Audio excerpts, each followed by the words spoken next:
نمازوں کے علاوہ، خاص مواقع کے علاوہ دن میں جب بھی آپ چاہیں درود شریف پڑھ سکتے ہیں، لیکن عام دنوں کے علاوہ جمعے کے دن خصوصی طور پر درود شریف پڑھنے کی تاکید ہے، کیونکہ آپ نے اس کا خود حکم دیا. آپ صلی اللہ علیہ وسلم نے فرمایا جمعہ کے روز کثرت سے مجھ پر درود پڑھا کرو، جو آدمی جمعہ کے روز مجھ پر درود بھیجتا ہے وہ میرے سامنے پیش کیا جاتا ہے. اسی طرح دعا سے پہلے، دعا کے بعد، پھر جہاں کہیں آپ کا نام لیا جا رہا ہو یا لکھا جا رہا ہو یا کسی بھی طرح آپ کا ذکر آئے وہاں آپ کے لیے درود پڑھنا. اسی طرح مسجد میں داخل ہوتے وقت درود شریف پڑھنا، مسجد سے نکلتے وقت درود شریف پڑھنا، پھر نماز سے فارغ ہونے کے بعد درود شریف پڑھنا، یعنی ایک تو نماز کے اندر ہے لیکن نماز سے فراغت کے بعد، پھر اسی طرح ہر مجلس میں آپ پر درود پڑھنا ضروری ہے. پھر اسی طرح صبح و شام کے اوقات میں، یعنی یہ تمام مواقع ایسے مواقع ہیں جس میں آپ درود شریف پڑھ سکتے ہیں.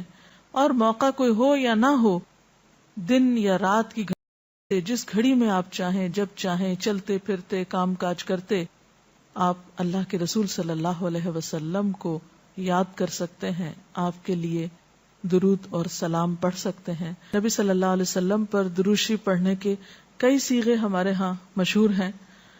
اس میں کچھ تو وہ ہیں جو آپ صلی اللہ علیہ وسلم سے ثابت ہیں، اور کچھ ایسے ہیں کہ جو لوگوں نے بعد میں خود بنا لیے ہیں.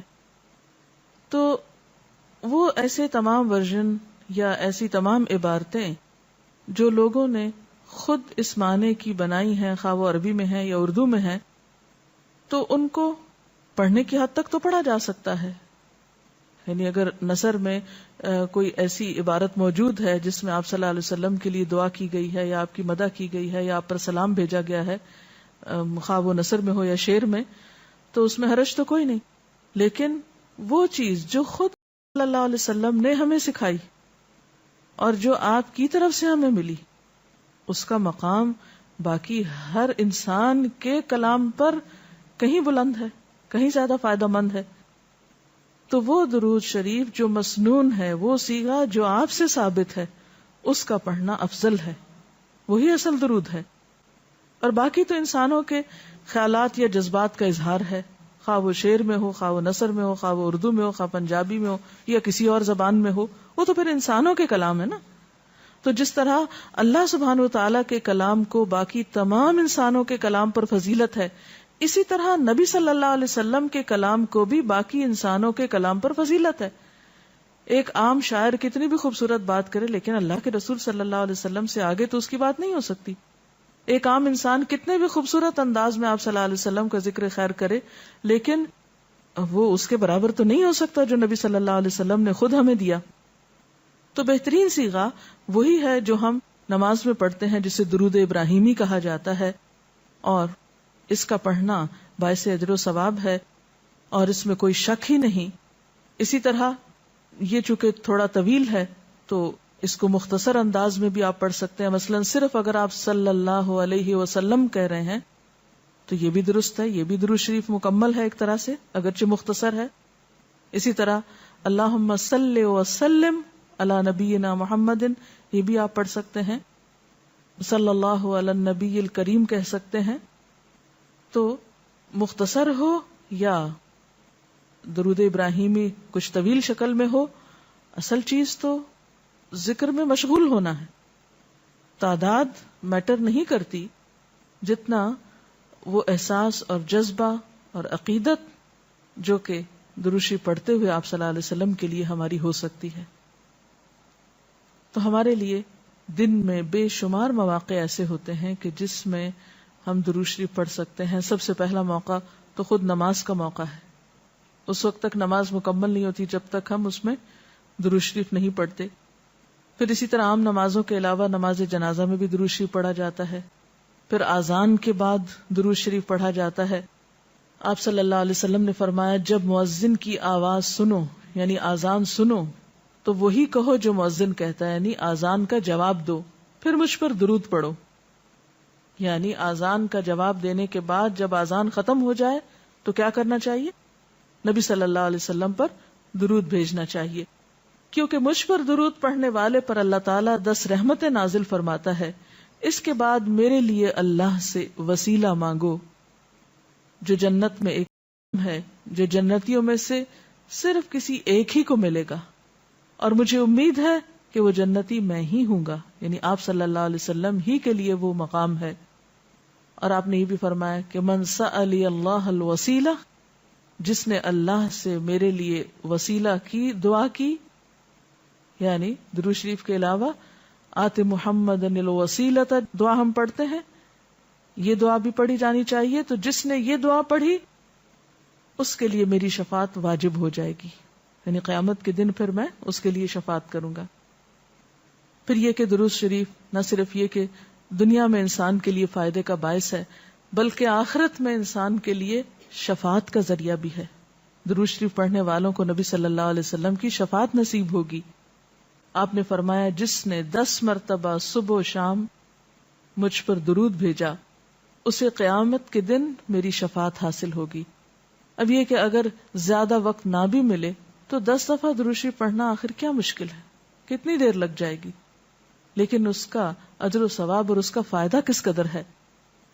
پھر اسی طرح درود شریف دعاؤں کی قبولیت کا ذریعہ بھی بنتا ہے، یعنی اگر دعا کرنے سے پہلے درود شریف پڑھا جائے اللہ تعالیٰ کی حمد و ثنا کے بعد تو اس سے دعا کی قبولیت میں اضافہ ہوتا ہے. نبی صلی اللہ علیہ وسلم کے ساتھ حضرت عبداللہ بن مسعود اور حضرت ابوبکر اور حضرت عمر تشریف فرما تھے. تو حضرت عبداللہ بن مسعود کہتے ہیں کہ میں نماز پڑھ رہا تھا، میں بیٹھا تو پہلے اللہ تعالیٰ کی حمد و ثنا کی، پھر آپ پر درود بھیجا، پھر اپنے لیے دعا کی. تو آپ نے فرمایا اللہ سے مانگو ضرور دیے جاؤ گے، یعنی جس طریقے سے تم نے دعا کی ہے کہ پہلے اللہ تعالیٰ کی حمد و ثنا کی ہے، پھر درود شریف پڑھا ہے، تو اب جو بھی تم دعا مانگو گے وہ دعا قبول ہوگی. پھر اسی طرح ہم دیکھتے ہیں کہ درود شریف نیکیوں کا دروازہ کھولتا ہے، نیکیوں میں اضافے کا ذریعہ بنتا ہے. آپ نے فرمایا جس نے مجھ پر ایک دفعہ درود بھیجا اللہ تعالیٰ اس کے نامہ اعمال میں 10 نیکیاں لکھے گا. پھر اسی طرح فرشتوں کی دعائیں آتی ہیں اس شخص کے لیے جو درود شریف پڑھتا ہے. رسول اللہ صلی اللہ علیہ وسلم نے فرمایا جب تک کوئی مسلمان پر درود بھیجتا رہتا ہے اس وقت تک فرشتے اس کے لیے دعائیں رحمت کرتے رہتے ہیں. یعنی آپ درود شریف پڑھیں تو فرشتے آپ کے لیے دعا کرنے میں لگ جاتے ہیں. اب جو چاہے کم پڑھے اور جو چاہے زیادہ پڑھے، یعنی کتنی دعائیں چاہیے اس کو. دیکھیں ہم عام طور پر کتنا کہتے ہیں دوسروں سے کہ پلیز ہمارے لیے دعا کیجئے، ہمیں دعا میں یاد رکھیے، دوسروں کی ایک طرح سے منت سماجت کر رہے ہوتے ہیں. لیکن کتنا آسان طریقہ ہے فرشتوں کی دعائیں لینے کا کہ انسان درود شریف پڑھنا شروع کر دے. اور وہ شخص جو درود نہ پڑھے وہ صرف اپنے آپ ہی کو نقصان دیتا ہے، اس لیے کہ درود شریف نہ پڑھنا انسان کے بخیل ہونے کی علامت ہے. آپ صلی اللہ علیہ وسلم نے فرمایا جس کے سامنے میرا نام لیا جائے اور پھر وہ مجھ پر درود نہ پڑھے تو وہ بخیل ہے. اس سے یہ بات بھی پتہ چلتی ہے کہ اگر ہم خود درود شریف نہیں بھی پڑھ رہے لیکن اگر کوئی اور آپ کا ذکر خیر کر رہا ہے یا کوئی اور درود شریف پڑھ رہا ہے اور اگر وہ بلند آواز میں پڑھ رہا ہے تو ہمیں بھی آپ کا نام سنتے ہی دل میں درود شریف پڑھنا ہوگا. یہ بھی آپ کے ادب میں سے ایک ہے. اور قیامت کے دن اس شخص کے لیے جو درود نہ پڑھے، درود کا نہ پڑھنا حسرتوں کا باعث ہوگا. حضرت ابو ہریرہ رضی اللہ تعالی عنہ کہتے ہیں کہ رسول اللہ صلی اللہ علیہ وسلم نے فرمایا جس مجلس میں لوگ اللہ کا ذکر نہ کریں، یعنی اکٹھے ہوئے ہیں دنیا بھر کی باتیں کی لیکن اللہ سبحانہ تعالیٰ کی کوئی بات نہیں کی، اور نبی صلی اللہ علیہ وسلم پر درود نہ بھیجیں، یعنی نہ تو اللہ کا ذکر کیا اور نہ ہی آپ پر درود بھیجا، وہ مجلس قیامت کے دن انسان کے لیے حسرت کا باعث ہوگی. انسان اس پر پچھتائے گا، خواہ وہ اپنے نیک اعمال کے بدلے میں جنت میں چلا ہی جائے. یعنی ایک شخص جنت میں بھی پہنچ گیا لیکن اس کو ایسی مجلسوں پر حسرت ضرور ہوگی جس میں اس نے اللہ کا ذکر اور رسول اللہ صلی اللہ علیہ وسلم پر درود نہ بھیجا ہوگا. اور اگر دیکھا جائے تو انسان کے اعمال میں ایسی کوتاہی اور غفلت بسا اوقات جنت سے محرومی کا سبب بھی بن جاتی ہے. آپ صلی اللہ علیہ وسلم نے فرمایا جو مجھ پر درود پڑھنا بھول گیا اس نے جنت کا رستہ کھو دیا. یعنی جس نے اتنی غفلت برتی کہ کبھی آپ کا ذکر ہی نہیں کیا اور کبھی آپ کے لیے دعا ہی نہیں کی اور کبھی آپ کے لیے درود ہی نہیں پڑھا, تو اس نے اپنے لیے کیا کمایا؟ ان اللہ وملائکتہ یصلون علی النبی یا ایھا الذین آمنوا صلوا علیہ وسلموا تسلیما, کہ اللہ اور اس کے فرشتے نبی صلی اللہ علیہ وسلم پر درود بھیجتے ہیں. اے لوگو جو ایمان لائے ہو, تم بھی ان پر درود و سلام بھیجو. تو رسول اللہ صلی اللہ علیہ وسلم کے ذکر کا, آپ کی یاد کا بہترین طریقہ آپ پر درود بھیجنا ہے, آپ کے لیے دعائے رحمت کرنا ہے. وہ عظیم ہستی جس پر اللہ رب العزت کی رحمت برستی ہے, جس کا ذکر اللہ سبحانہ و تعالی فرشتوں میں کرتے ہیں, جن پر فرشتے دعائے رحمت بھیجتے ہیں, آخر ان کا ذکر اور ان پر درود و سلام میں اور آپ کیوں نہ بھیجیں گے؟ آپ صلی اللہ علیہ وسلم پر درود بھیجنا خود ہمارے اپنے لیے باعث سعادت ہے, باعث رحمت ہے.